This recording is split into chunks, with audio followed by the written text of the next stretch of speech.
മാത്രമല്ല സുപ്രീം കോടതി വരെ പോണ്ടി വന്നു. ഫൈറ്റ് ചെയ്ത് നേടിയെടുത്തതാണ് ഈ സിനിമയുടെ പ്രദർശനാനുമതി. അല്ല, ജഡ്ജി പറഞ്ഞത് എന്താണ് പ്രശ്നമെന്ന് വരെ ചോദിച്ചാൽ ജഡ്ജ്മെന്റിലുണ്ട്. അതെ, ഈ ന്യൂനപക്ഷ വർഗീയത എന്ന് പറയുന്ന രണ്ട് ന്യൂനപക്ഷങ്ങളെ തമ്മിലടിപ്പിക്കുന്നതിൽ സുഖം കാണുന്ന മറ്റൊരു വിഭാഗമുണ്ട്. ഇന്നത്തേതിനെ അപേക്ഷിച്ച് നോക്കുമ്പോൾ വളരെ കുറഞ്ഞ സംഘർഷങ്ങളെ അന്നുള്ളൂ. ഈ ഡയലോഗ് കട്ട് ചെയ്യണമെന്ന് പറയാനുള്ള ഒരു കാരണം എന്താണെന്ന് ഇപ്പം ജോയേട്ടൻ പറഞ്ഞു വരുമ്പോൾ അതിൻ്റെ റൂട്ട് പിടികിട്ടുന്നത്. പക്ഷേ എന്തുകൊണ്ടാണ് അത്തരമൊരു കട്ടിങ്ങിലേക്ക് പോകുന്നത്?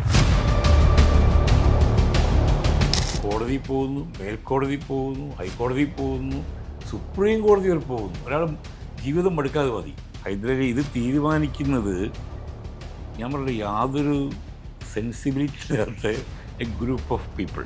പിന്നെ രാഗി കെട്ടിയാൽ മാസ്ക് ചെയ്യണം, ഒരു ചരട് കെട്ടിയാൽ മാസ്ക് ചെയ്താണ് കാണിക്കേണ്ടത്. നമുക്ക് പൊളിറ്റിക്കലി സിനിമയിൽ സെൻസർ ബോർഡ് ഇടപെടാൻ തുടങ്ങിയത് BJP ഗവൺമെൻറ് വന്നതിന് ശേഷം. പ്രകടമായി രാഷ്ട്രീയം തോന്നിപ്പിക്കുന്നു അല്ലെങ്കിൽ രാഷ്ട്രീയമായിട്ട് ഇടപെടലുകൾ നടത്താൻ തുടങ്ങിയത്